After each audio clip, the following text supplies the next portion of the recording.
Hi everyone, and welcome to the next episode of Life with Zach, the channel where we explore all types of things, including reviews, local history, and today, exploration, this time of the Bass Bight Trail at the Seven Bend State Park near Woodstock, Virginia. Alright, so what about the Seven Bend State Park? It's one of 41 state parks across the Commonwealth of Virginia, and one of the newer ones.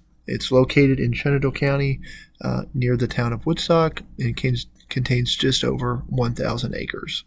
It's a day-use park that opened in 2019, and while you're not going to find any camping overnight at the state park, you're going to find lots of hiking trails, water access, and you're going to find some picnic areas and a couple of rudimentary facilities.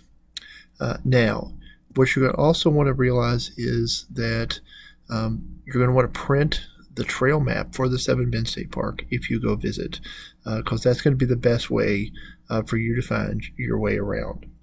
Now, the Bass Bight Trail is actually located off of the Hollowsworth Road entrance. Now, there are two entrances to the state park. The Lupton Road entrance, which I actually prefer just because of access, the way it's set up and things, and the Hollowsworth Road entrance. Getting to either one of these is a little bit of a challenge, especially because you get to the last really mile or half a mile. The roads are kind of windy, and especially going into Hollowsworth, they're one lane, and they often flood, and they're often busy. So you need to check on weather conditions and just be careful as you're going in. Now, there's, of course, while I do prefer the Lupton entrance, there really isn't anything wrong with the Hollowsworth entrance. Just there's more access, parking. It's kind of flatter and it's easy to get to, and you're actually closer to the river on the Lupton Road side. But the Bass Bight Trail is located at the Hollowsworth. It is really a beautiful trail. All right, it's about 1 4/10 of a mile long. And it runs through some farming areas of the park, and also kind of along the North Fork of the Shenandoah River. And as you get to it, the end of it, through some managed wildlife areas. Now, there's no official trailhead for the Bass Bight Trail, but there are several places you can join in. The first, and to get the full experience, is located around the parking area / boat launch at the Hollowsworth area. What will happen is, as soon as you enter the Hollowsworth entrance to the Seven Bend State Park, on your left there is a restroom facility and a parking area. And beyond that, there's the area where the boat launch is. What you can do is park right there in the parking area, and there's kind of a little area, kind of a minor trail that runs basically from the restrooms through some picnic areas where some picnic tables are located, some grills and things, and then connects into the beginning of the Bass Bight Trail, which is actually down by the river, down beside where the boat launch is. So if you go down past the boat launch, you can go in that way too, or you can basically stay on Hollowsworth Road walking, because you can't drive really past the parking area, up past the park maintenance facility and join in there. But you do miss a lot of the trail that runs along the North Fork of the Shenandoah River. But if for some reason you want to cut in early or cut in late, maybe get to part of the trail farther on sooner, you can go straight up Hollowsworth Road. What you'll see is some orange blazes once you get on the trail off of the area around the boat launch there at the parking area, and this is marking the Bass Bight Trail. For much of the trail, the river is on the left, and the fields and everything else are on your right. You'll go about 3/10 of a mile from the parking area along the river, really between that and the field, until you reach the Hollowsworth Road. Now, this is some of the best spots on the Bass Bight Trail to see the Shenandoah River. So, and there's actually one or two spots, if you're a little adventurous, that you can go down the bank to the river. But just be extra careful, because that is not the best way to get to the river, and it can be slippery and it's a little steep. Once you hit the Hollowsworth Road, where that comes in, you're going to want to continue kind of straight. Don't take the right onto the gravel part of Hollowsworth. You're going to want to continue on. Now just realize that this entire trail is either mowed or dirt, so you're not going to end up on any type of gravel trail. If you do turn off of it, end up on a gravel one, you're on Hollowsworth Road. So you kind of keep one straight / bear to the left, and you stay on the trail.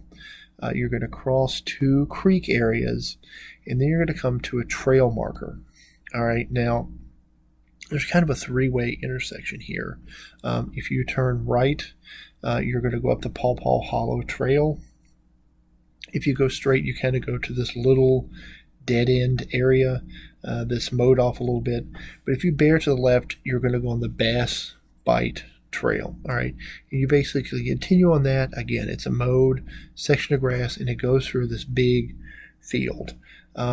It's kind of scenic because you can see some of that. It is really set aside as a I don't know what they call it, wilderness wildlife area. And you kind of come around and re-loop back in. You're going to see a lot of trees. You're going to see a lot of grass. You're going to see a lot of, flowers and other types of plants and things. There's a couple spots where you might see the river, but you're not going to see a whole lot beyond that.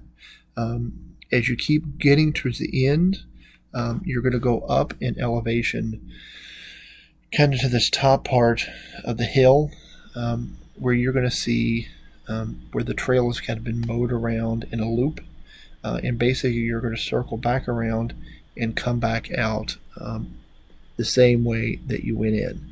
Now the other thing is, if you're at that 3-way intersection, you want to be sure to stay on the Bight Trail, because there's also this other loop trail that goes around a field that you can get on. So there'll be a marker.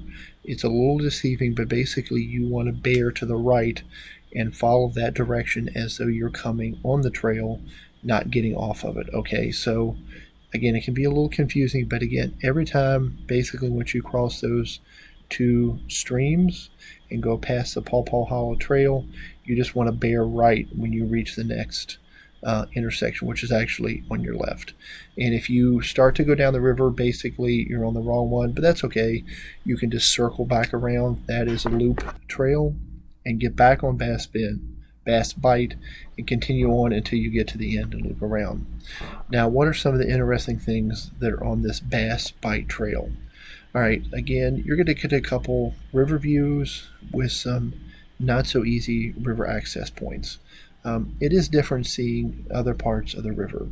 There's a couple good views of some creeks and streams and stuff, which are kind of cool. Again, moving through the grass and the corn, you get really this agricultural feel that is really indicative of the Shenandoah Valley. You really get to experience some of that. As you get on towards the back of the trail, you go up in elevation, you're going to see some really scenic views, looking back over these fields and things. There's also a post that the State Park Service and Department of Conservation use to track conditions. So it's designed for you to put your phone into and take a picture and email it to them, which is something cool. It's something that's newer on the park itself, and I think it's something different, kind of way to document the trail and your experiences on it. So that's something cool, and I don't think that's in a whole lot of other places at the park. So be sure to check that out on the Bight. It's basically in the latter part of the trail. And again, it is used to document the landscape of the Seven Bend State Park.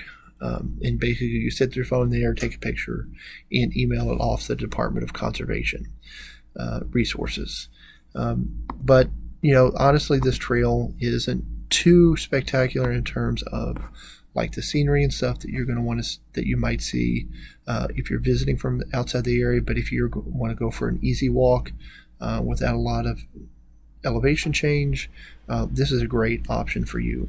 It's also rarely used. Okay, so the Hollowsworth side has two popular features.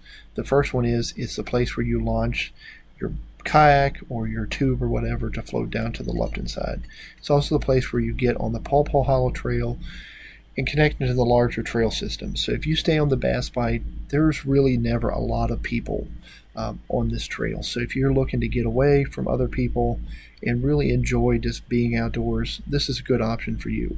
But again, if you're looking for something more challenging, something more rugged, or something with some better views or some better experiences, I would recommend checking out one of the other trails. But that doesn't mean this is a bad trail.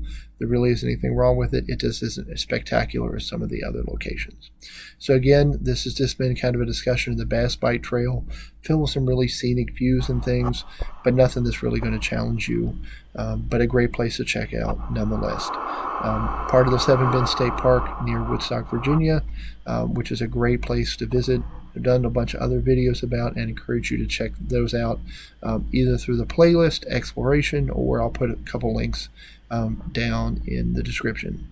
If you find value in this video, I encourage you to hit like, maybe hit subscribe, check out other videos that come out, especially as we talk about this park and other explorations that I go on, and leave any comments with any suggestions or questions you have about the park.